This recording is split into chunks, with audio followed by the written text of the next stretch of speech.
Ônibus com destino ao novo pronto-socorro. A Prefeitura de Caieiras atualiza as linhas de ônibus e seus respectivos horários que seguem diariamente sentido pronto-socorro, adulto e infantil, com saída do terminal rodoviário. São 4 linhas de ônibus disponíveis para o destino. São elas 70, 70A, 75 e 80. A primeira linha com partida rumo ao PS é a de número 70, que sai do terminal às 4h30 da manhã, cujos horários seguem na sequência, encerrando-se somente à 00h50. Vale lembrar que todas as linhas possuem interação unidirecional gratuita para aqueles que se utilizam do cartão BEM, ou seja, o usuário que chega ao terminal de transporte público municipal vindo de qualquer bairro terá direito ao transporte rumo ao PS gratuitamente. O mesmo vale para o retorno sentido bairro. Além disso, todas as linhas possuem saída do terminal rodoviário, localizado no centro da cidade. Local Web. É rádio, é TV, é tudo para você. Usando os canais de atendimento digital da Neoenergia, você economiza tempo. Dá para se cadastrar na fatura digital e acessar o histórico de consumo onde estiver. No site ou no app, seja digital. Acesse a área do cliente no site neoenergia.com e fique sempre on para você curtir seu off. Conexão Digital Neoenergia, um projeto do Programa de Pesquisa, Desenvolvimento e Inovação da ANEEL.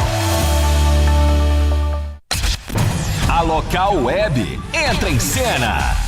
Aqui mostramos as melhores. Não perca! Toda terça-feira às 20h30 da noite. Programa Direto ao Ponto.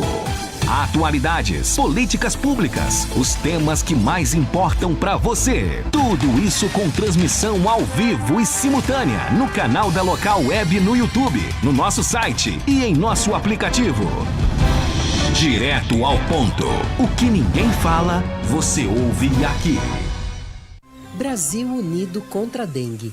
Combater o mosquito é uma tarefa de todos e as ações nas instituições de ensino são muito importantes. Por isso, professores e estudantes chamem seus colegas, familiares e vizinhos e vamos juntos eliminar os criadouros do mosquito. Fique atento. Em caso de febre, dores de cabeça e articulações, manchas vermelhas e coceira na pele, procure uma unidade de saúde. Ministério da Saúde. Brasil. União e Reconstrução. Governo Federal. O movimento nacional pela vacinação não para! Agora é contra a gripe. Idosos, gestantes, crianças e demais grupos prioritários devem procurar uma unidade básica de saúde para atualizar a caderneta de vacinação. Assim, a gente continua a proteger a Ana e o Pedrinho, que ainda nem me conhece. Acompanhe os planos de futuro do Paulo e segue ao lado da Bia, para ela não parar de ter uma infância cheia de vida. Porque a vacina previne milhões de casos da doença. Contra a gripe, eu digo sim pra vacina. Ministério da Saúde, Brasil, União e Reconstrução.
Boa noite, bem-vindos a mais um episódio do podcast Multiversando. Boa noite, David. Muito boa noite, Xandinho. Boa noite, meu amigo. Você tá bem ou não? Eu estou ótimo. Feliz, né? Ainda mais hoje, que hoje a gente tem umas presenças ilustres aqui. Ilustríssimas. Hoje a gente vai discutir um pouquinho sobre autismo. Você sabe o que é isso, David? Olha, eu quero saber mais. Se me perguntar, defina o que é o autismo, eu não sei dizer. Você se considera um autista? Olha, eu não me considero, a não ser que hoje eu descubra que eu sou e eu não tava sabendo. É importante, né, gente? É importante. E assim, é uma coisa que ela tem que ser falada, mas antes de conversarmos aqui com duas profissionais, eu vou falar dos meus patrocinadores que estão sempre me apoiando aqui. E também vou falar aqui das minhas redes sociais. Achei que era rede de dormir. Não. Nossa. Agora chegando no final de ano é sempre bom, né? Mas vamos falar das redes sociais, vai. É rede social. Bom, gente, esse aqui são meus dois Instagrams, tanto o profissional quanto o pessoal, e meu canal do YouTube. O episódio de hoje vai pro meu canal do YouTube amanhã, nesse mesmo horário. Só que lá é gravado. Reassistam o episódio, porque às vezes você tá naquela correria, botou lá pra ver ao vivo, tá correndo, fazendo faxina, não prestei atenção em um detalhe do episódio. Volta, assiste o episódio gravado, porque aí você vai perceber todos os detalhes. E tem mais. E os erros também. E o vídeo, graças às câmeras aqui da rádio Local Web... Inclusive, grandes câmeras. Grandes câmeras. Ele é em 4K. Ou seja, vocês vão perceber até a sujeira no meu dente, se eu tiver com uma. É verdade, tá aqui um pouquinho aqui assim. Não, mentira, não tá nem.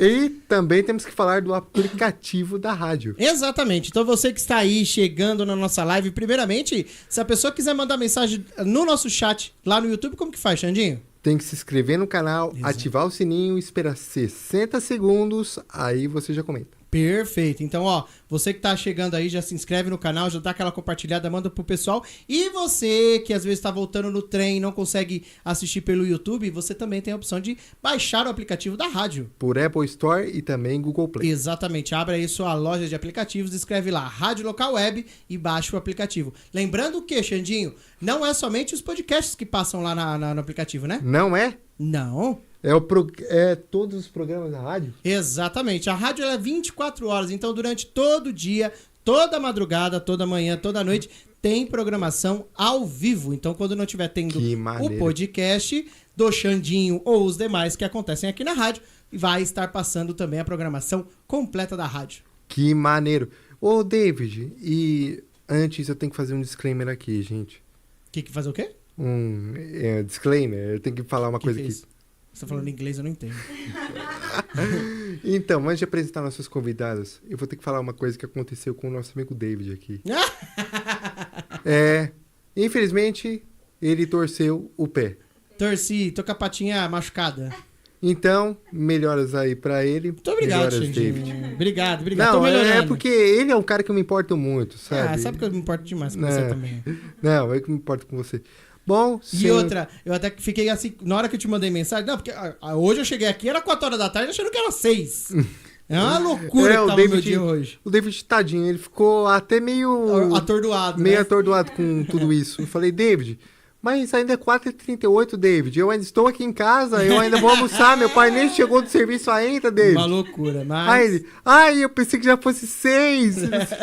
Vim correndo, não tava nem aguentando pisar. E... agora, sem mais delongas, eu vou conversar aqui com a Karina e a Beatriz. Se apresentem aí, meninas.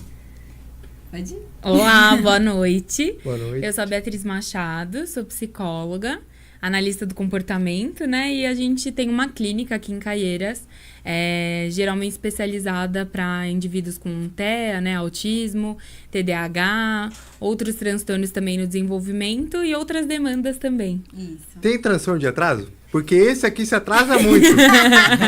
Na verdade, eu não me atraso. Um dia você disse que eu chego a hora que eu tenho que chegar. Eu esqueci, ele é mago, ele chega a hora que ele tem que chegar. Muito bom. Eu sou a Karina Carpe, eu sou psicóloga também, analista do comportamento. E agora em janeiro faz 5 anos que nós estamos juntas com a clínica aqui em Caieiras, atendendo criança, adolescente, adulto. várias demandas. E eu vou falar, gente, o esposo da Karina é o grande Fernandão, meu psicólogo e amigo particular, que já esteve aqui no podcast. Ele é uma pessoa fantástica. Inclusive, se ele estiver vendo isso aí, ó, beijo, Fernandão. Eu trabalhei com ele também. Olha que legal. Na vida. Né? Sim. Então, o tempo que eu estive por lá, eu trabalhei com ele. Legal. É um grande amigo. Nossa senhora, eu gosto muito, muito, muito ele mesmo é dele. um gente boa pra caramba. Você teve sorte de ter um marido que nem ele, É cara. verdade? É verdade, é verdade. Sortuda eu, Ter um então. marido que nem ele. Defensor do Fernando. Olha, entendi. mas o Fernando, ele é muito fofinho. Ai, que bom, eu também acho. Bom, Achamos. e agora começamos aqui pela primeira pergunta. Certo. A primeira pergunta é uma curiosidade minha. Uhum. Sabemos que tem 3 níveis de autismo, certo? Nível 1, nível 2 e nível 3. Como identificar esses 3 níveis? Por exemplo, como é que o pai vai identificar, eu sou nível 1, eu sou nível 2, o filho é nível 1, nível 2, nível 3? Certo. Saber os níveis do autismo tem relação com o diagnóstico em si. Então, quando o diagnóstico ele é feito, ele é um diagnóstico clínico, então ele não vai ter exames laboratoriais, exames de imagem, Mesmo nada porque que não detecta isso, né? Exatamente. Então, faz parte do diagnóstico identificar o nível. Isso pelo DSM-5, né? Que é a última edição que a gente tem de atualização dos critérios diagnósticos. Karina, fala o português, por favor. Ah, claro. Eu tô entendendo. Desculpa. O DSM é um manual, né, estatístico dos transtornos mentais. Então, o médico ele consulta lá no DSM todos os critérios diagnósticos de todos os transtornos mentais. E aí ele vai olhar lá se aquele indivíduo preenche todos aqueles critérios para diagnosticar com TEA. E parte do diagnóstico é o médico identificar o nível. Então, o nível 1, nível 2, nível 3 tem a ver com o quanto aquele indivíduo precisa de suporte para executar as atividades do dia, né? Para se comunicar, para interagir, se alimentar, né? Fazer várias atividades ali do dia a dia.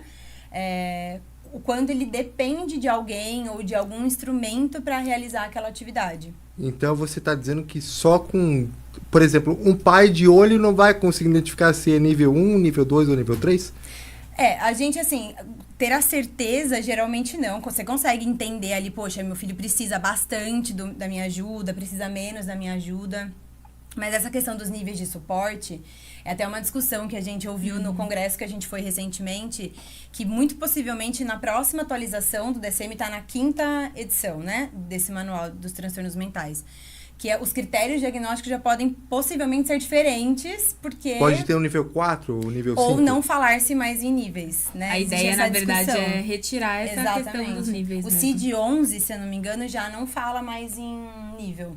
O CID-11 é um outro manual de classificação, que é aquele que dá o F84, por exemplo, que é o do autismo, ele vai dar a sigla, né, classificatória. E o CID-11, que já está mais avançado, a revisão dele do que do DSM, ele já parece que não considera mais os níveis, assim. Então, na verdade, quem identifica os níveis é sempre o médico na hora de fazer o diagnóstico. E ele não é imutável, né? Então, uma pessoa diagnosticada com nível 3, por exemplo... Sempre vai ser nível 3. Não. É o contrário. Exatamente. Ele passa pela intervenção... Pode regredir para o nível 2 ou nível 1? Sim. Assim como se desenvolver de um nível 2 e para o nível 1, por exemplo. Se fizer terapia... Ou às vezes subir um nível, né? Ou não, ele só desce, não sobe. Ele pode subir um nível se ele não tiver uma intervenção adequada, por exemplo. Aí ele não vai desenvolvendo as habilidades que ele precisa. E aí as relações vão ficando cada vez mais sofisticadas, o ambiente exigindo cada vez mais daquela pessoa. Ele pode necessitar de mais apoio, né, de uma outra pessoa. Mas, em geral, o papel da intervenção é reduzir o nível de apoio que aquela pessoa precisa e torná-la independente mesmo. Interessante, né, David? Sensacional, viu, Xandinho? E olha, uma outra curiosidade minha é por que eles não conseguem sustentar o olhar por muito tempo, igual eu, você, estamos fazendo aqui, eu, você e a Bia estamos fazendo aqui. Perfeito. Eu acho que essa é uma das perguntas que as pessoas mais têm, na verdade, né? É uma curiosidade que eu falei. Tá aí, essa vai ser a minha primeira pergunta que eu coloquei na lista. Perfeito. Muito das dificuldades de contato social de um indivíduo com TEA se dá justamente porque o nosso rosto, para eles, é a coisa menos interessante do ambiente. Então, por exemplo, nessa sala, olha o tanto de estímulos que tem aqui.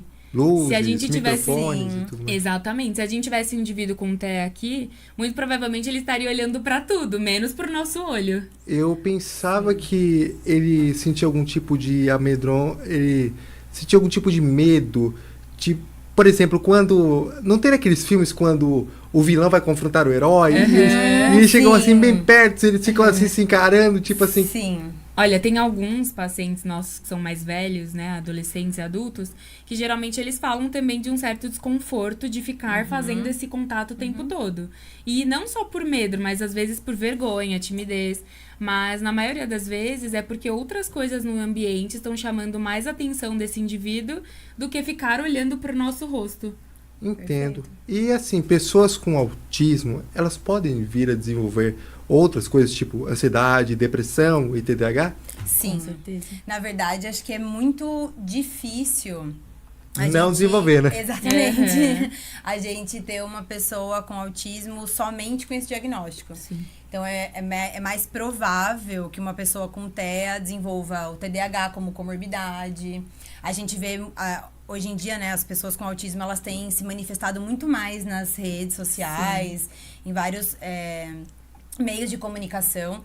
E, na verdade, assim, a ansiedade, a depressão na adolescência, na vida adulta, ela é bem presente, assim, então é bem provável. E principalmente quando a gente tá falando de nível 1, né? Porque são pessoas muito mais funcionais, que estão entendendo geralmente que elas estão sendo discriminadas, que elas estão excluídas da sociedade também.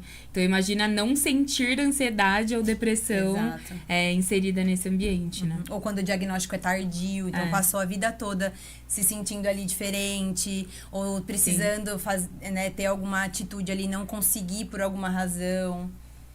Então, é bem provável. Olha, eu tô impressionado e a minha mãe tá com uma cara de tipo assim, nossa, eu não sabia disso. E o David parece que também tá com aquela cara de, nossa, o que estamos aprendendo aqui. E por que autista, eu vou pegar meu primo Gabriel, ele é um autista nível 3. E ele não fala. E ele tem muita estereotipia, ele bate muito nesses negócios de estereotipia. A estereotipia, a gente geralmente chama de um comportamento involuntário até. E o mais importante é saber que é um comportamento que geralmente traz algum tipo de autorregulação para essa pessoa. Sabe quando a gente tá nervoso e a gente fica, tipo, balançando a perna, ou roendo a unha, ou se balançando, ou enrolando o cabelo, fazendo sei lá. clique na caneta. Exato. Qualquer coisa que a ou gente tipo, tenha bater pro no pé porque tá muito ansioso. Exato. Eu não paro o tempo todo. O tempo todo eu tenho que estar fazendo alguma coisa na mão. É isso. E os indivíduos com TEA, eles, assim como nós, eles também vão emitir esses comportamentos quando eles estiverem em um ambiente com muitas estimulações sensoriais que estejam desconfortáveis, ou quando eles estiverem cansados, ansiosos, ou apenas porque eles querem ficar relaxados. Então, é um movimento também que pode ajudá-los a ficarem mais tranquilos. Só que acho que a sociedade não lida muito bem com esses comportamentos. Eles não lidam muito bem com isso. E esse é o problema, né? Alguns pais, mães chegam pra gente lá na clínica. Ai, meu filho fica andando de um lado pro outro na casa, eu quero tirar isso dele. E daí, geralmente, a primeira pergunta que a gente faz é, mas por quê? Exatamente em que isso está atrapalhando. Perfeito. Se o indivíduo não consegue se sentar, fazer uma refeição, se sentar, fazer uma atividade, aí beleza, tá sendo disfuncional esse comportamento. Mas caso contrário, ele só tá andando porque ele quer ficar mais tranquilo, a gente não acha isso um comportamento negativo. Exato. Inclusive, a gente não intervém pra reduzir estereotipia nesse caso. Exatamente. Nossa, que engraçado. Uma coisa dessa aconteceu comigo quando eu era pequeno. Até hoje, quando eu tô muito empolgado, eu começo a me chacoalhar e bater palma e não sei o quê. A minha mãe até perguntou pra minha psicóloga na época, a Cláudia. Cláudia, isso... Por que ele faz isso? Aí ela falou, mãe, todo mundo se expressa de um jeito. Tem pessoas que não se expressam correndo, gritando. E já que ele não pode correr e nem se expressar da maneira comum, é a forma que ele achou de se expressar. Perfeito. Exatamente. É isso mesmo. E se a sociedade pensasse dessa forma, isso nem seria um problema. Exatamente. E assim, agora vamos entrar na questão, porque assim, autistas tem alguns que eles têm dificuldade de aprendizado. Por quê? Por várias razões. Então, primeiro porque muitas vezes existe uma questão de algumas comorbidades, né, envolvidas que podem atrapalhar de alguma maneira ali a dinâmica, o dia a dia daquela pessoa. Sim. Mas, em geral, o que a gente mais vê... Se a gente está falando de aprendizado pedagógico, escola, Sim, né? escola. O que a gente mais vê é que as escolas não têm Não, preparo não. para o ensino. Definitivamente não. Então, até pensando assim, numa compreensão de aprendizagem a partir da nossa abordagem, da análise do comportamento, a gente só pode dizer que uma pessoa aprendeu alguma coisa depois que a gente vê aquele comportamento acontecendo, certo? Só que como esse comportamento vai acontecer se o ambiente não está preparado para ensinar? Imagina se nós aqui estivéssemos ouvindo uma pessoa falando uma língua que a gente não compreende. Um americano, um inglês. Ele estaria aqui falando, eu falaria, o que esse cara tá falando? Exatamente. Então, a gente não pode dizer que essas pessoas não têm a capacidade de aprender. Não, aquela pessoa não adaptou o que ela tinha para ensinar para que a gente pudesse aprender. Então, a grande questão, qualquer indivíduo tem a capacidade de aprender. Qualquer indivíduo. Se ele é nível 1, nível 2, nível 3, se ele é verbal vocal, se ele não é verbal vocal, não importa. A questão é que a gente encontra uma barreira gigantesca para fazer um ensino, que o nosso sistema de educação, ele é feito 1 para 40. Então, essa é a nossa grande dificuldade, porque dentre esses 40, tendo ou não diagnóstico, ninguém vai aprender do mesmo jeito. Sim. Né? Você encontra similaridades na aprendizagem, mas ninguém vai aprender do mesmo jeito. Alguns vão ter dificuldade para uma coisa, outros vão ter dificuldade para outra. Mas a gente vê a escola, a mesma apostila para todo mundo. O mesmo sistema de avaliação. E não uma avaliação especial, e não uma apostila especial, Exatamente. e não um tratamento especial. Exatamente. E aí culpabiliza a criança, né? A pessoa por não aprender. E essa sua pergunta é até importante, porque muitas pessoas falam, nossa, todo autista é inteligente. Não, com certeza não. Assim como nenhum ser humano tem esse rótulo também, né? Exatamente. E a Ká falou que alguns indivíduos com TEA podem desenvolver outras comorbidades, né? E dentre elas, e também tem a deficiência intelectual. Então, se ele tiver autismo e DI, né, que é a deficiência intelectual, as chances dele ter uma cognição um pouco mais comprometida e ter mais dificuldades para aprender também é muito grande. Exatamente. A dificuldade cognitiva, desculpa pela minha falta de conhecimento, é o famoso retardo mental ou não? Antigamente era chamado de retardo mental. Desculpa, eu não sei essas novas nomenclaturas. Não tem problema. Olha, se eu falar alguma coisa errada, se eu falar alguma besteira, por favor, me corrija. Não, pelo amor de Deus. A gente aprende conversando. Exatamente. É porque o nome retardo mental ganhou um estereótipo muito pejorativo. De retardado, né? Exatamente. E aí, quando teve a atualização das nomenclaturas, mudou para deficiência intelectual. Que é como se fosse um intelecto deficiente mesmo, literalmente. Sim. Assim, descobri que meu filho é autista e descobri que ele também tem deficiência intelectual. Como é que eu procedo nisso? Perfeito. Passar em alguma clínica de psicologia pode ser uma entrada boa, mas muito provavelmente se os pais começarem pelo psicólogo, esse psicólogo também vai fazer uma indicação para algum neurologista, algum psiquiatra também. Então é importante, a gente geralmente fala, comecem num médico, comecem num neuro, comecem num psiquiatra, porque de toda forma vocês vão ter que passar por lá. Né? E aí o médico, geralmente, ele vai começar a fazer a avaliação inicial.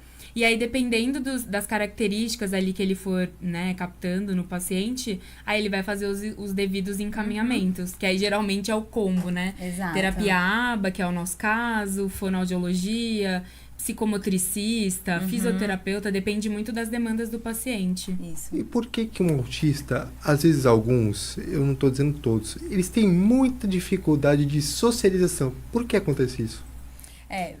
Na verdade, o déficit na interação social é um critério diagnóstico. Né? Então, para a pessoa ter o diagnóstico de autismo, ela tem que apresentar essa dificuldade da interação social e ela se dá por diversos fatores. Então, por exemplo, como a Bia falou, às vezes interagir com uma pessoa é a coisa menos interessante daquele ambiente. E interagir com uma pessoa envolve repertórios de conversação, troca de turno, tolerância, frustração, brincar compartilhado, saber esperar. Então, muitas vezes, no momento de troca, de interação social, todos esses repertórios que são exigidos, eles têm um custo muito alto para aquela pessoa. É menos interessante ou... Tu quer brincar com uma câmera ou um microfone, por exemplo? Exato. Ou até mesmo quando a gente fala dos interesses mais restritos. Então, a gente tem, por exemplo, pacientes que têm alguns interesses que são muito incomuns para a idade. Então, ele vai chegar... Por exemplo, a gente tem pacientes que sabem... identificar um fóssil de um dinossauro. Exatamente, nomes de dinossauros que a gente dinossauro não conhece. Nossa, mas isso é muito interessante e muito útil. Me apresente ser paciente aí. É isso. Ou, por exemplo, a gente tem um paciente que ele sabe nomes de embarcações, assim. Legal! Muito bacana. Que elas foram muito bacana. Muito legal, muito bacana. Interesse em outras coisas que não está relacionado ao meio. Exatamente. E, em geral, não compartilha dos mesmos interesses que outras crianças da idade. Exato. Então, imagina, a criança chega e ela... Porque a gente também observa isso, né? Tem algumas crianças que quando a gente propõe, vamos jogar pega-vareta. Aí a criança demonstra zero interesse. Sim. Vamos falar sobre fósseis. Pronto, parece que o repertório da criança muda completamente. Exato. Porque daí parte de uma questão do interesse dela. E às vezes a gente tá falando bastante de sociedade, né? Então, essa dificuldade social também é muito culpa da sociedade. Porque a sociedade quer colocar uma norma. O que tem que conversar? Sim. Como é que tem que conversar? Quais Como assuntos tem que brincar? podem conversar? Então, se o indivíduo gosta de falar de dinossauro, por que ele não pode falar de dinossauro, Exato. né? Sim. E aí ele vai começar a se retrair porque ele não encontra um grupo onde ele possa ser ele mesmo também, né? Engraçado. E é interessante que na escola também deveríamos pensar no ensinar nessa forma. Perfeito. Que aquele, indivíduo Sabe? se adapta, gosta, algumas né? escolas Sim. a gente até consegue fazer esse trabalho, né? Então, de sugerir pra professora, puxa, ele não tá tão motivado em fazer essa atividade. Vamos colocar uns dinossauros na folha? Perfeito. Vamos colocar uns adesivos de dinossauro? Perfeito. Mas assim, não são todas as escolas também que estão abertas a essas adaptações, infelizmente. Exatamente. Não, porque a escola hoje em dia, eu acho que ela tem um perfil de ensino muito enlatado. Com certeza, com certeza. Muito enrijecido, né? Ou você aprende daquele jeito, Ou é daquele jeito ou é daquele jeito. Aí a culpa é do aluno que não aprendeu. Exatamente. Não da escola que organizou para que o aprendizado acontecesse. Exato. É muito complicado. Um sistema feito para falhar. Né? Exatamente. Mas assim, outra pergunta que eu tenho é, por exemplo, sou um adulto, descobri que sou autista. O que eu faço agora? Para onde é que eu vou? Porque tem muito adulto hoje em dia se descobrindo autista. O próprio Gentili já falou que ele falou que ele é autista. Entendi. Eu acho que eu vou responder essa porque eu geralmente gosto mais de trabalhar com os adultos, inclusive com TEA. Muitas pessoas estão descobrindo que tem autismo, assim como o TDAH, né? Que tá super na moda agora, todo mundo fala que todo tem mundo também. tem. Todo mundo tem, todo mundo tá descobrindo. Exato. Mas muito disso acontece porque as pessoas agora estão tendo acesso à informação. Que era uma coisa que antes não se falava, né? Então, na época desses adultos, provavelmente, os autistas estavam aonde? Em manicômios, ou sendo tratados como retardos mentais, como a gente estava falando agora. Ou estando literalmente em casa, sem socializar, sem ir pra escola. Então, agora que esses adultos estão na sociedade, estão tendo acesso à informação, tem um movimento de autistas adultos na internet crescendo muito forte, inclusive. A gente até fez a modificação do nosso logo lá da clínica, inclusive por isso, porque eles se queixaram de que estavam atrelando muito aquele símbolo de quebra-cabeça e tal. E é importante a gente entender e ouvir essas pessoas, porque elas estão vivenciando o transtorno de perto e não a gente, né? Mas eles não querem que use mais o símbolo de quebra-cabeça? Não, porque o símbolo de quebra-cabeça, ele comunica complexidade. Isso. E eles não querem que as pessoas entendam que o autismo é complexo. Exato. E é verdade, né? Porque é quase como se fosse um xingamento. Exato. O autismo é complexo. Não, o autismo é o autismo, né? Não precisa ser fácil ou difícil, complexo ou não complexo. E aí agora eles mudaram pro símbolo do infinito. Não sei se vocês já viram. Mas é um símbolo bem colorido, assim. Sim, com as cores do arco-íris e tal. Sim. E outra coisa muito interessante, autista em água fria parece que não sente frio. Por que isso acontece? Isso depende muito. O né? Romeuzão do Marcos Mion, ele fica. O Marcos Mion já falou, ele fica na piscina se deixar o dia inteiro. A piscina pode estar, sei lá, 10 graus abaixo de zero que o moleque vai ficar lá. Ele vai ficar lá. Porque é isso, assim, não é uma regra, né? Assim como a gente estava conversando antes de começar, né? Não é uma regra. O tanto que socializa, o tanto que as pessoas costumam atrelar muito a isso, assim, se não socializar, então deve ter autismo, não olha nos olhos, então deve ter autismo. Não, a pessoa só deve ser tímida. Exatamente. Exato, pode Exatamente. ter muitas outras coisas. Exato. Então, essa questão da água tem muito a ver com as questões sensoriais de hipersensibilidade ou hipossensibilidade, que também, assim como as estereotipias que a Bia falou que nós temos, a gente também tem. Então, eu, por exemplo, quando eu compro uma roupa, a primeira coisa que eu faço é cortar a etiqueta. Eu não gosto da etiqueta me incomodando. Tem gente que não gosta de gola alta. Tem pessoas que não gostam de algum tipo de tecido. Todo mundo tem algum tipo de sensibilidade. As pessoas com TEA costumam ter essa sensibilidade muito mais acentuada. Tanto para ser sensível a algum estímulo, quanto para não ser sensível. A gente tem alguns pacientes que se machucam, e machucados assim, ralado feio, sabe? Sim. E não choram. E não sente. Né? Eu ia Sente falar, um incômodozinho ali, mas não chora. se eu conhecesse um cara desse, eu ia falar, cara, você é o X-Men, porque você não tá sentindo nada. Mas tem outras crianças, adultos, adolescentes, enfim, que uma coisinha gera um incômodo absurdo. Perfeito. Então, essa questão da água, do frio, tem relação com você ser mais ou menos sensível a esse estímulo, mas não é uma regra também. Então provavelmente ele deve ser menos sensível. Ele é menos sensível, porque ele aguenta temperaturas mais baixas. Assim como um paciente nosso não suporta a piscina, porque ele é super sensível à água, então ele não gosta desse estímulo. Ele não põe nem o pezinho direito na água. E por que existe essa hipersensibilidade? O que eles sentem na hora? Será que eles sentem como se fosse um monte de formiga? O que eles sentem? Um monte de choque? Porque eu queria entender o que um autista com hipersensibilidade sente. É como se fosse um amplificador de receber esse estímulo, sabe? Por exemplo, sei lá, a gente tá com som alto aqui na sala. Se eu gosto de som alto, pra mim eu vou receber esse estímulo de um jeito. Se a Bia não gosta de som alto, ela vai receber esse estímulo muito mais ampliado. Exato. Então é como se você tivesse um amplificador nos receptores aí desses estímulos, sabe? Um exemplo para pessoas que têm hipersensibilidade com sons. Sim.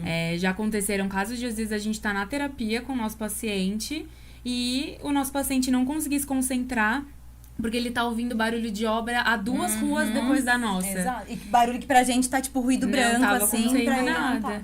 Então é literalmente como se fosse um amplificador mesmo. Nossa, eu fico imaginando, ainda bem que eu não tenho isso, porque eu adoro o cinema. Cinema é som alto pra caramba. Então, eu adoro essas coisas de...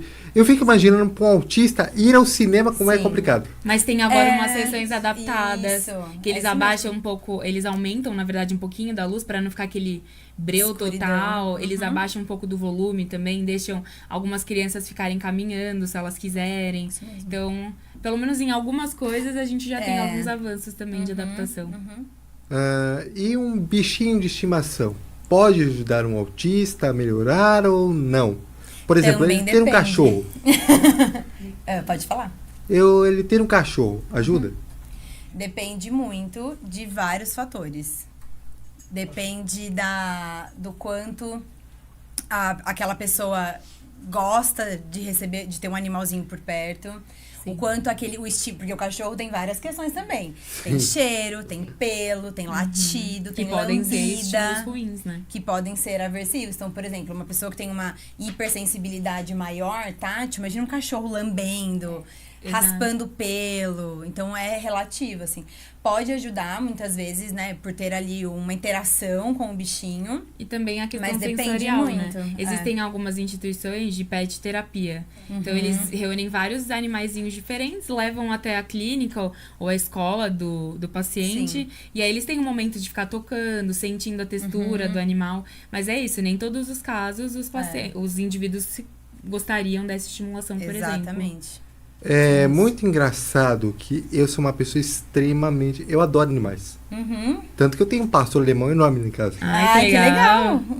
Nossa, ele assim, nossa, ele... Se você chegar lá em casa, ele vai te lamber, ele vai pular em você. Sim. Mas não pra te machucar, pra te conhecer, tipo, oba, gente nova. E eu sou uma pessoa que assim... A gente tem muitos pacientes que gostam muito e tem um Sim. apego muito grande com os animais também, mas também conhecemos outros que não gostam muito. Entendeu? David, já deu hora do intervalo? Já chegamos no intervalo já. Nossa, mas a conversa tá tão boa. Pois é. Passa rápido, mesmo. né? Passa verdade. muito rápido. Bom, gente, a gente só vai dar um intervalinho aqui pra tomar uma aguinha. Vapt-vupt. Já voltamos.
É isso aí, gente. Voltamos. Gente, hoje vamos fazer um negócio diferente. Normalmente, eu peço pro David ler os comentários agora. Mas tem um vídeo de uma mãe aqui, que é minha tia Dayana, que mandou um vídeo aqui para as nossas duas psicólogas especializadas em autismo, com duas perguntinhas que ela tem muita curiosidade de saber. David, o vídeo já tá pronto para ser Opa, passado? tá na bala. Então vamos lá. 3, 2, 1, passa. Aqui, pra vocês ouvirem. Tá bem baixinho, viu, esse vídeo. Porque aqui não tá indo. Não tá saindo aqui pra nós. Ah, já sei. Tá bem baixinho, peraí. Vamos voltar ele aqui. Problema Olá, boa noite pessoal do Multiversando, meu nome é Daiane e tenho um filho de 12 anos, o nome dele é Gabriel e ele é autista de nível suporte 3. Eu tenho duas perguntinhas para fazer para Karina e para Beatriz. A primeira é, qual a importância da rotina diária na vida de uma criança com autismo? E a segunda é uma criança que está entrando na pré-adolescência, quais são as mudanças na parte hormonal, na parte física, neurológica? Você tem alguma dica para me dar? Boa noite, obrigado. Muito bom mesmo. Muito bom. Sobre a rotina, acho que tudo que a gente responde depende, né? Então, mais uma que depende de alguns pontos. Mas, assim, em geral, fornecer previsibilidade, né, para uma pessoa com autismo é um caminho importante para intervenção, porque se a gente fala, né, dos critérios diagnósticos, do apego à rotina, não gostar das mudanças, né, que tenham variáveis imprevisíveis no dia a dia, a rotina, ela favorece essa previsibilidade, ela evita, por exemplo, algum comportamento disruptivo, que a criança entre em crise, porque isso pode acontecer, né? Então, tava tudo planejado, de repente teve um imprevisto e isso pode gerar uma crise, por exemplo, mas isso para uma acontece. pessoa com autismo. Acontece. Muito. Acontece muito. Nem sempre pode ser previsto a rotina dele. Exato. E como nessa parte, tipo assim, ocorreu um imprevisto, como é que eu lido com isso? Isso, é exatamente esse o porquê do depende. Porque, assim, a rotina, ela é muito importante para fornecer previsibilidade, pra gente evitar algumas questões, principalmente quando a gente fala de atividades que a gente já sabe que aquela pessoa vai ter muita dificuldade de desempenhar, mas que ela precisa desempenhar. Então, por exemplo, corte de cabelo, a ida a algum lugar que aquela pessoa não gosta, ter isso numa rotina, ser apresentado antes, ela saber, hoje eu vou para esse lugar, depois eu tenho escola, isso ajuda muito a organizar. Mas, na maioria das vezes, a gente insere essa estratégia já pensando em como a gente vai flexibilizar, porque a vida não é uma caixinha, né? Não. A gente tem que saber lidar com os imprevistos. Então, geralmente, quando as pessoas chegam pra gente com essa dificuldade de lidar com as atividades do dia a dia, a gente insere essa rotina, né, organiza um pouco a dinâmica familiar e, aos poucos, a gente vai inserindo os imprevistos para que isso se torne natural. Por mais que todo mundo aqui use uma agenda, né? A gente lá na clínica, sem agenda, não sai de casa. Verdade. Né? Então, é importante a gente saber o que vai acontecer no dia. Todo mundo gosta de saber o que vai acontecer no dia.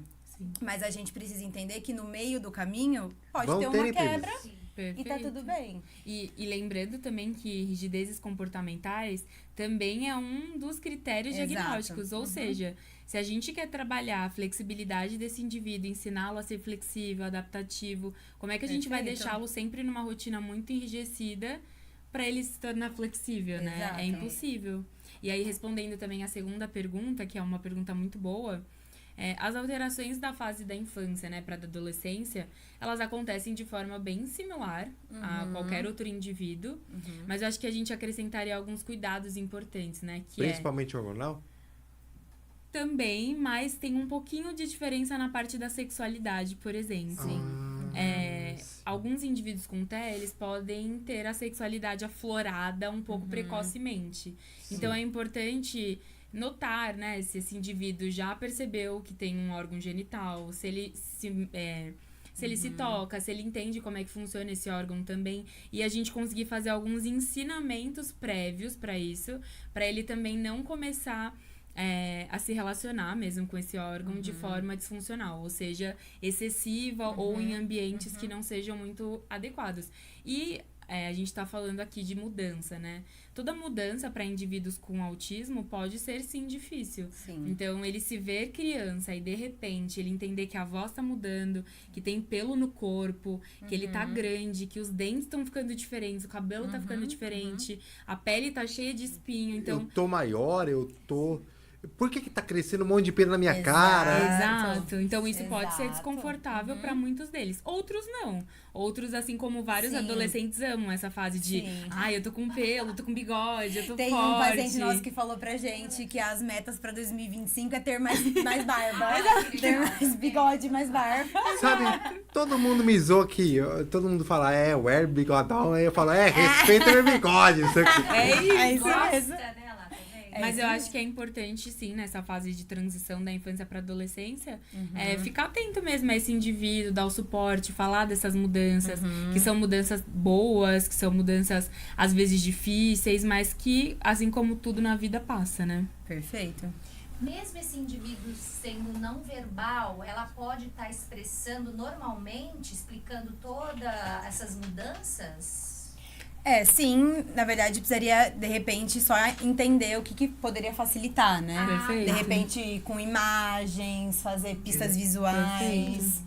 Porque isso auxilia bastante, Perfeito. né? E também acho que a gente está muito habituado lá na clínica também a lidar com indivíduos que não se comunicam vocalmente. E é importante fazer essas adaptações que a gente falou no começo, né? Então, entender de que forma esse indivíduo aprende. Será que ele aprende ouvindo? Porque alguns indivíduos que não são vocais, eles têm o ouvinte muito preservado. Então, eles entendem tudo que a gente está falando. Outros não. Outros, a gente precisa trabalhar primeiro essa questão do ouvinte. Então, me dá água, ensinar ele a entender que isso é dar a água, né? Então, acho que é por isso a importância, e aí não é puxando sardinha pro nosso lado, mas a importância de colocar mesmo esses indivíduos em estimulação adequada, né? Porque senão, pode ser com que o tempo vá passando, esse indivíduo vai ficando mais velho, e fique difícil de aprendizagem, com certeza. A flexibilidade cerebral vai ficando cada vez mais enrijecida, então a aprendizagem também pode ficar mais difícil a essa medida. Legal. David, e vamos ler o comentário, porque tem muita gente aí, né? Tem muita gente aqui mandando suas mensagens, então a gente vai ler aqui, vai passar e dúvidas também, né? Exatamente. Você tem alguma? Eu tenho, mas depois eu faço. Vamos passar aqui o pessoal, senão depois a gente não tem mais tempo pra passar e dar o alô pra todos eles. O Bruno Carvalho tá mandando mensagem aqui, ó. Boa noite, já tô na área. Ô, Bruninho, beleza? Boa noite. O Denelli mandou aqui, ó. Boa noite, pessoal. Vamos a mais um podcast. Hoje o David não atrasa, tenhamos fé. A fama tá boa, hein? Você viu? Eu nem quero dizer quem é esse Denelli 76. A mamãe tá aqui mandando boa noite a todos. Boa noite. O Roberto Careta mandando aqui, boa noite. O grande Roberto Careta. Boa noite, família Denelli. Bora com o melhor podcast com o nosso grande amigo e apresentador Xandinho e com o grande mago David. Grande abraço, Roberto. Saudades de você, hein? O Bruno mandando bora. Bora. O chefe mandou mensagem aqui hoje, ó. Vamos ver. Boa noite, Xandinho, David, Beatriz e Karina. Excelente pauta hoje. A Simone dos Santos mandando boa noite. Tia Simone. Boa entrevista, Xandinho, e a madrinha está dirigindo. Beijão. Beijão. Mandou mensagem quando parou no acostamento. E cuidado. Segurança em primeiro lugar. E cuidado no volante. Mas ali, nesse momento que ela mandou mensagem, ela estacionou, né, no acostamento. Eu espero que tenha feito isso. Área segura, mandou a mensagem, voltou a dirigir e continua assistindo você ali. Prestando atenção sempre no trânsito, pelo amor de Deus. O Cadu mandando boa noite, pessoal. Boa noite, Cadu. Exatamente, aqui já temos uma pergunta. Ó, o Denelli mandou aqui, ó. Tem uma pergunta. Por quê? Por que tem autismo se interessa tanto por imagens? Por que tem autista que se interessa tanto por imagens? Tipo, celular, televisão. É por causa do colorido? Olha, tá aí desculpa interromper a pergunta do Denelli, mas eu já vou emendar outra pergunta junto com isso. Os autistas, eles adoram o personagem do Sonic. Eu não entendo o porquê. Ele é azul, porque é azul, porque ele é rápido, porque ele é... eu não entendo, mas tem muito autista que manda mensagem pro dublador que dubla ele aqui no Brasil, falando, meu filho é autista, adora Sonic. Eu queria entender o porquê também. Na verdade, assim, a questão do celular, da tela, acho que envolve um pouco do mesmo motivo pelo qual a gente também fica muito preso em celular, né? Não tem nenhum nível de dificuldade, nenhuma exigência de repertório para você interagir com a tela. Então, muitas vezes... por exemplo, a gente rolando feed de Instagram, TikTok. Você não precisa fazer nada, é só você ficar ali rolando. Então, pensando até nessa questão, né, da interação ser custosa, de outras atividades exigirem mais, acaba sendo um estímulo ali que a criança consegue receber informação. Exatamente. E autorregulatório, e muitas vezes autorregulatório. Sobre isso do Sonic, é relativo também, porque muitas pessoas com autismo gostam muito de dinossauros. Acho que é um dos temas assim, que aparece muito. Animais de forma geral, exato. Né? E até dos motivos pelos quais, né, isso pode acontecer é pela possibilidade de categorização. Então, as pessoas com autismo gostam muito das coisas de padrões, né? Tudo que envolve algo que eles consigam colocar dentro de um padrão mesmo, de uma caixa. Então, por exemplo, pensa em espécies. Ele consegue categorizar por tipo de animal, o que come, onde vive. Então, geralmente, isso é um ponto que chama muito a atenção. Né? Então, de repente, o Sonic pode ser um personagem que tem várias características interessantes, passou por várias fases, desde que ele rápido, ele fala rápido, ele é... Exato. E tem essa questão da identificação. Eu tenho um paciente que é apaixonado no Sonic, e eu acho que muito se dá porque ele se identifica com o Sonic, ele se acha parecido com ele também. Corre rápido que nem o Sonic, é engraçado. pula que nem o Sonic. Tem um personagem de Sonic que eu me identifico, mas não porque ele corre rápido, e sim porque ele é um cara sério, sisudo, e fechado e centrado. Perfeito. E a gente se relaciona assim com as coisas da televisão, com os quadrinhos, né? E acho que muitos indivíduos com TEA gostam muito dessas coisas de desenhos, de animações também. Acho que isso é um gosto bem comum entre eles também. É verdade. Bora pra próxima? Vamos lá, então. Tem mais gente te manda mensagem aqui. O Altamiro Santana mandando boa noite, Xandinho. Vai um abraço aqui do Pinhal Grande, Minas Gerais. Altamiro Santana. A Gabriela Costa Nunes mandou maravilhosas. Olha só. Obrigada. O José Alves mandou aqui, ó, boa noite. Ô, José. Ó, o maridão mandando mensagem aqui, ó, Fernando Prado mandando boa noite. Boa noite, Fernandão. Boa noite. Olha, na próxima, sem ser a segunda que vai entrar, na próxima estamos aí, hein? É isso aí, a Adriana Santos mandando boa noite também. Boa noite. O Michel Vasconcelos, boa noite a todos. Arrasa, Xandinho. Boa noite. O Fernando mandou aqui, Michel. ó. Uma pergunta. Autismo se trata com medicamentos? Legal. Acho que essa pergunta é outra que entra no depende, né? E depende por quê?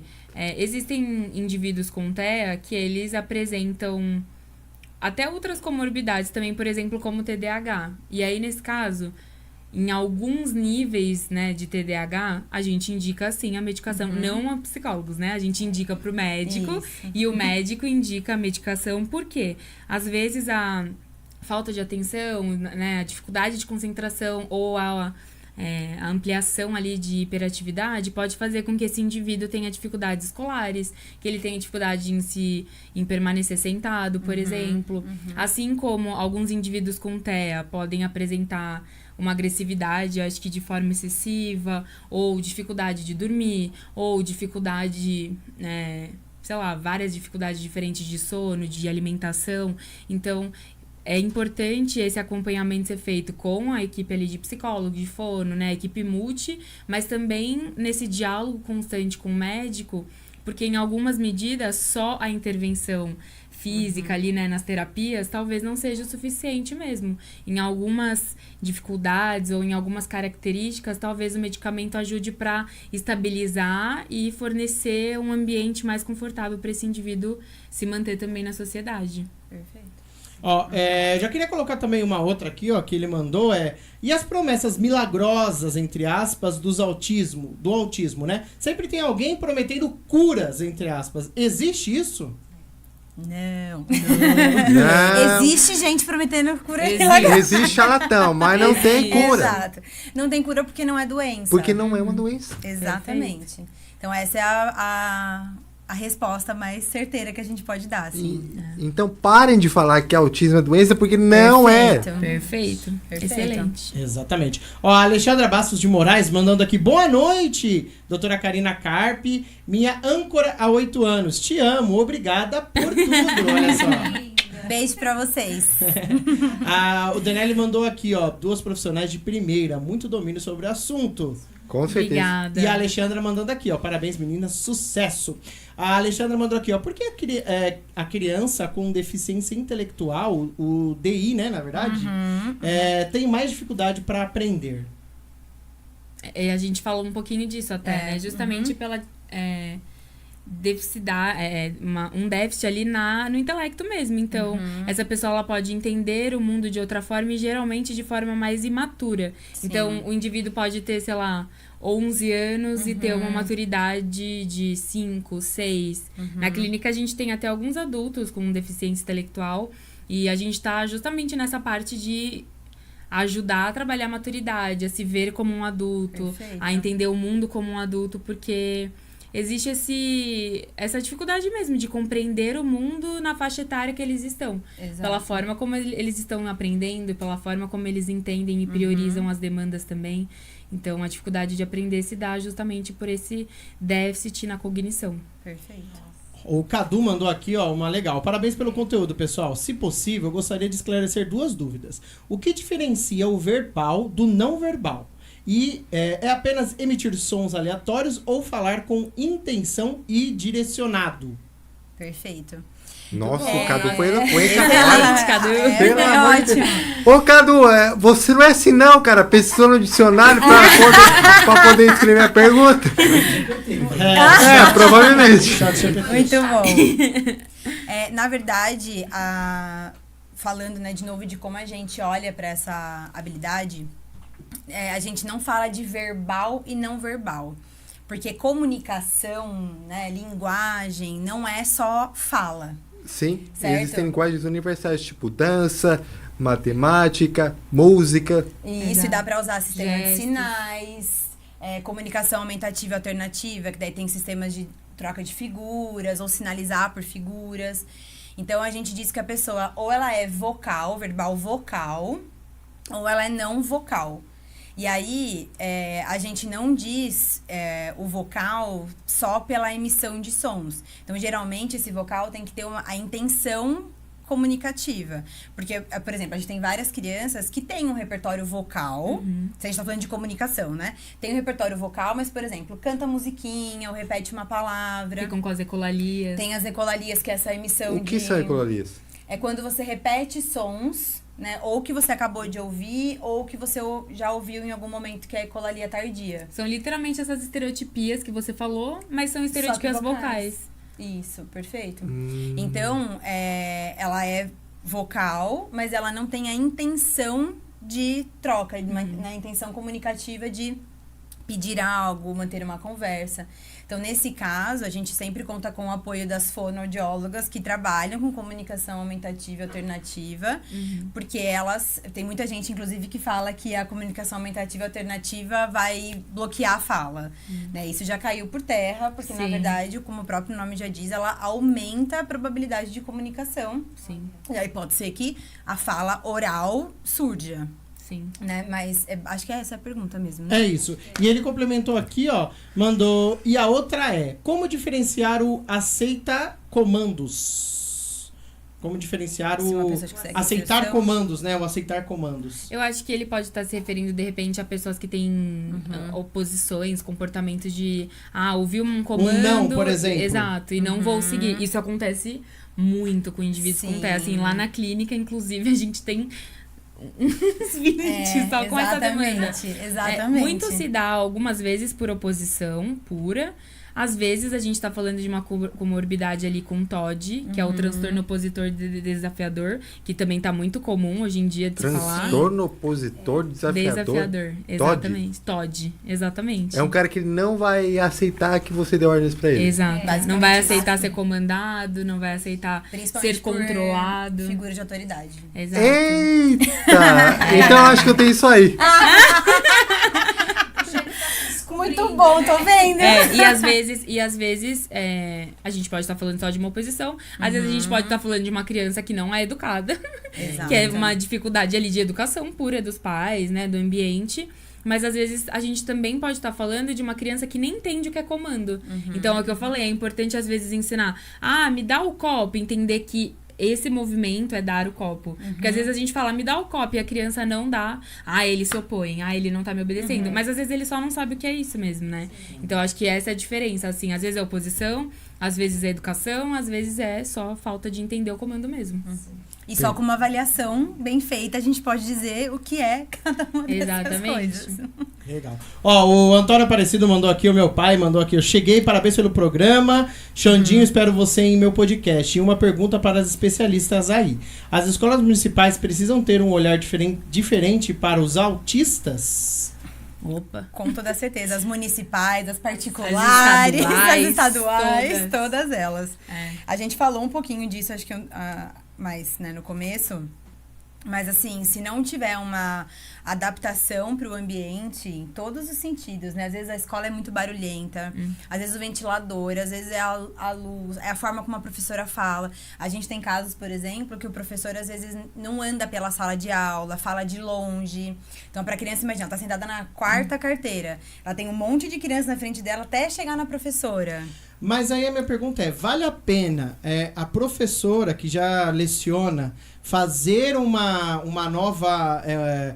passar por um novo processo para aprender, entender como funciona, todo esse processo. Porque assim, vamos pegar uma professora que leciona, sei lá, há 20 anos. Ela nunca teve esse contato direto, porque dizem muito que antigamente não existia o TDAH, não existia o TEA, não existia não sei o quê. Sempre existiu.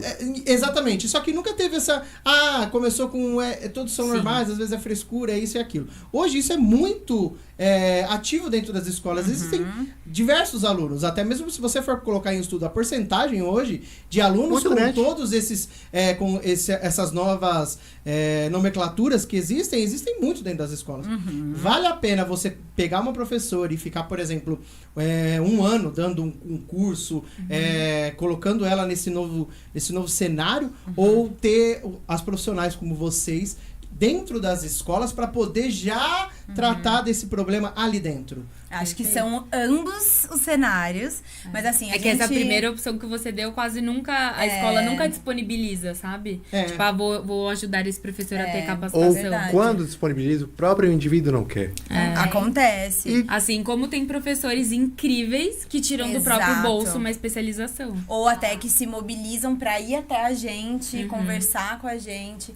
Então assim, na verdade, o sistema como um todo teria que ser revisto. O professor, ele tem que ter uma remuneração melhor, ele tem que ter acesso melhor a um ensino melhor para ele, uma capacitação melhor. A escola tinha que ter um núcleo que trabalhasse com adaptação curricular, porque senão o professor fica sobrecarregado em dar aula para 40 alunos, adaptar conteúdo, olhar para a criança. Imagine você tendo que preparar toda a aula. Exato. Você vai preparar até a aula durante a semana. Você tem que lembrar que você também tem que estudar, você também tem que fazer isso. Por isso que eu acho que, às vezes, fazer, pelo menos, a prefeitura mesmo, fazer um acordo, não se chama acordo, mas, por exemplo, ir até vocês, falar assim, vamos fechar aqui um pacote. A gente precisa fazer com que os nossos profissionais, eles tenham um entendimento. Então, o que nós vamos fazer? Nós vamos colocar você nesse período que os professores têm que estudar sobre isso, e vocês nos auxiliam dentro da sala. Assim que eles tiverem o entendimento, eles entenderem e passarem por isso, aí sim, a partir dali, os professores continuam. Entendeu? Porque não adianta, se você for tirar hoje o professor, ele sai 6 horas da tarde da escola, ele vai ter que ficar até, 9, 10 horas da noite, tendo que passar por esse processo para entender. É insalubre, né? Exatamente. Então isso não acaba não sendo, eu acho viável, né? A gente já tentou, inclusive, fazer exatamente o que você propôs, mas é bem difícil. David, pois não. Vou te falar uma coisa. Um pouquinho de esforço não vai matar ninguém, cara. Eu sei, Xandinho, mas eu acho que aí entra muito na questão de, por exemplo, professora, também tem família, também tem filhos, às vezes tem as coisas de casa. Então, eu acho que a prefeitura, as prefeituras, ou até mesmo o governo, eles tinham que achar esse meio termo para conseguir fazer as duas coisas funcionarem e andarem juntas, né? É verdade. Eu me lembro que quando o Xande estava em fase escolar, eu questionava sempre atividades para ele, e que ele tem deficiência... baixa visão, tal, que eles pensassem. E também, numa forma de ajudar, para que ele participasse mais. E aí, uma das professoras das reuniões que eu tive na escola, ela alegou que, na época, o governo, elas tinham que... o bolso delas fazerem esses cursos, sabe?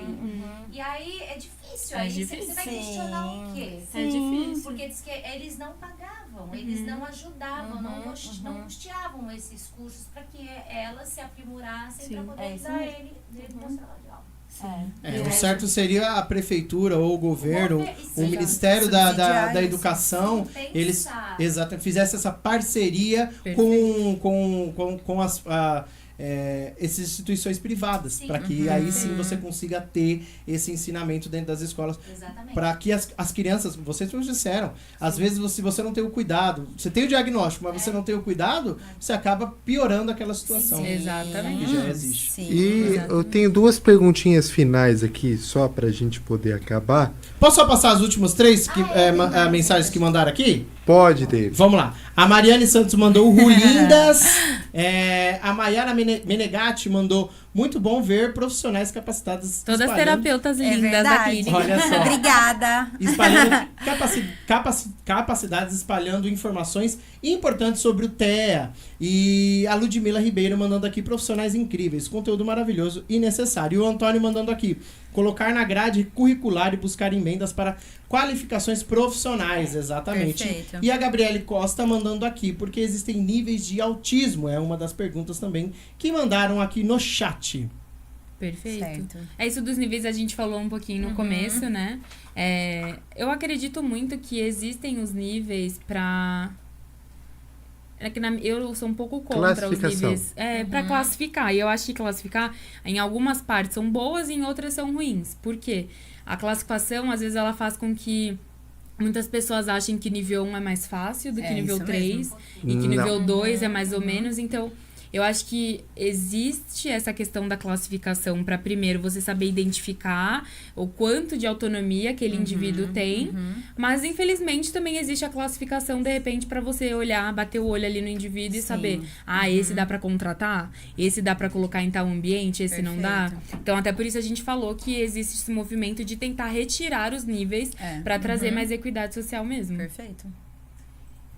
Bom, meninas, e como as mães e os pais encontram vocês? Nas clínicas? Agora é a parte onde eu deixo vocês venderem o peixe de vocês. Legal. Bom, a Bíblia falou, né? A gente tá aqui em Caieiras. Aqui pertinho. Na Avenida Doutor Armando Pinto, 248. A clínica se chama Renseri. Nosso Instagram é @RenseriIC. Isso. Inclusive, eu tô seguindo vocês lá. Ai, que legal. A gente começou a te seguir também. É verdade. E lá pelo nosso Instagram tem já o link pro WhatsApp, então a gente geralmente marca uma conversa inicial. A gente manda o nosso portfólio também, isso. né? Todo direitinho com o serviço que a gente faz, como a gente faz, valores também, tudo certinho. Isso mesmo. Aí é só nos encontrar. E as minhas últimas perguntas são... descobrir, por exemplo... Uma família descobriu que, sei lá, o filho daquela família, o primo, ou o tio, a tia, é autista. Como a família procede? E outra pergunta, por que tá nascendo tanta criança com autismo hoje em dia? Certo. Perfeito. Pode responder. Na verdade, assim, a partir do momento em que se recebe um diagnóstico, o mais importante é você ir atrás dos profissionais, como a gente falou também, né? Então, passar com um médico, porque, assim... Infelizmente ou felizmente, né? O diagnóstico, ele é um ato médico. Sim. Então, o médico é o profissional responsável por dar esse laudo, dar esse CID. E muitos dos direitos da pessoa com autismo, eles só são dados mediante um laudo. Então, qual que é o mundo ideal? O mundo ideal é a escola, a sociedade, adaptar para qualquer pessoa, independente se ela tem um diagnóstico ou não. Mas a realidade não é essa, né? A realidade é, eu vou mexer, tá, mas cadê o laudo? Eu vou mudar, tá, mas cadê o laudo? Exato. Então, acho que o primeiro caminho... E até pra ir atrás de terapia, né? Exatamente. O convênio, por exemplo, né? Cadê a indicação aqui? Cadê o laudo? Então, o primeiro caminho seria procurar um profissional psiquiatra ou neurologista, né? E fazer esse acompanhamento, mesmo porque acho que depois de receber o diagnóstico já passou, mas dar continuidade e buscar a equipe, né? Então... A psicoterapia, a ABA, que é a análise do comportamento aplicada, é a que tem mais evidência científica de melhora da qualidade de vida das pessoas com autismo. E os outros profissionais que possivelmente possa precisar, né? TO, fono. Então, esse é o primeiro caminho. E entender que, assim, não é um bicho de 7 cabeças, não é tudo isso, assim, não é... Vai precisar de algumas adaptações, claro, mas como qualquer outra pessoa dentro de casa que precisasse de algum tipo de apoio. E aí, a segunda pergunta, a gente acredita muito que, assim como a pergunta dos autistas adultos, é a mesma resposta, né? Acho que é o aumento ao acesso à informação. Perfeito. Então, na verdade, sempre existiram muitas crianças com TEA. Sempre existiram muitos bebês com TEA. Só que sem informação. Exato. Só que aí, sem informação, a gente não sabia que aquilo tinha um nome, né? Então, essas crianças aí são adultos hoje em dia se descobrindo. Eu mesma... Exato. Eu mesma fiz um trabalho de monografia da especialização e tinha um indivíduo lá que descobriu que tinha autismo com 73 anos. Então, é isso. É acesso à informação, abrindo portas e fazendo com que as pessoas nomeiem aquilo que elas viveram, de repente, a vida inteira e nunca souberam. Peraí, você tá dizendo que um idoso de 73 anos descobriu que é autista aos 73 anos de idade. Desse jeito. Mas espero que ele não passou. Exato. Tendo uma filha de 30 e poucos anos também com TEA. Olha pra você ver. Nossa Senhora. E a prevalência que a gente tem é de 1 a cada 36 nascimentos. Então, é bastante. É bastante mesmo. Bacana. David. Oi. Acabou, né? Acabou. Passou rápido de verdade. Ai, meu Deus, acabou. Mas, elas podem voltar. Não, elas têm que voltar. Eu ainda tenho um monte de dúvida na minha cabeça. Pode nos convidar. Vai ser um prazer. Sim. E dessa vez, vou fazer um esquema diferente. Vou convidar a Karina junto com o Fernando, porque vai ser um psicólogo não especializado conversando com um psicólogo especializado. Meu Deus do céu. Nós 3 num debate, nós 4 num debate. Eu acho que seria bacana. Bom, muito bom. É isso aí, gente. Bom, a gente sempre deixa aqui para vocês, o convidado ou os convidados, uma mensagem final. Vocês têm uma mensagem final importante? Se vocês quiserem, podem falar aí. Certo. Acho que agradecer pelo espaço, né, pela oportunidade. E acho que para falar para todo mundo, sempre buscar a informação certa no lugar certo. Exato. Acreditar na ciência, que ela está aí para trazer a informação que a gente precisa. Sim. E acho que te parabenizar, né, por todo esse seu compromisso de espalhar informações fidedignas também, isso é muito importante. E também acho que da sua posição, né, que tem um lugar de fala em muitas demandas também. Então isso é super importante. Imagina, eu sou o cara curioso que vai atrás das coisas. Super inteligente, inclusive. Exatamente. Foi um prazer mesmo. Muito obrigada pelo convite. Nossa, eu que agradeço. Tiro muita dúvida da minha cabeça. Acho que da cabeça do David, da cabeça da minha mãe, do meu pai também. Muito obrigada. De todo mundo que tá assistindo a gente nesse Brasil varonil. Ai, que legal. Muito obrigada. A minha mensagem final é: gente, autismo não é bicho de 7 cabeças. Um autista, ele precisa de mais atenção? Sim, mas assim como um deficiente também precisa. Perfeito. E eu estou nesse meu lugar de fala porque eu sou deficiente, eu tenho paralisia cerebral e diabetes também. Eu sou diabético tipo 1 e tenho paralisia cerebral, então eu tô nesse lugar de fala, então tenho mais paciência com quem é autista. É frescura. Às vezes não é frescura. Às vezes a pessoa tá ali e não consegue. Às vezes a pessoa tem alguma coisa e você não percebeu. Perfeito. É isso mesmo. Bom, gente, é isso aí. Tenham um ótimo final de semana, uma ótima semana a todos. E a gente se encontra nessa mesma bate-hora, nesse mesmo bate-canal, na semana que vem. Beijão, gente. Beijo, gente. Obrigada. Tchau, tchau. Tchau. Nossa, foi incrível.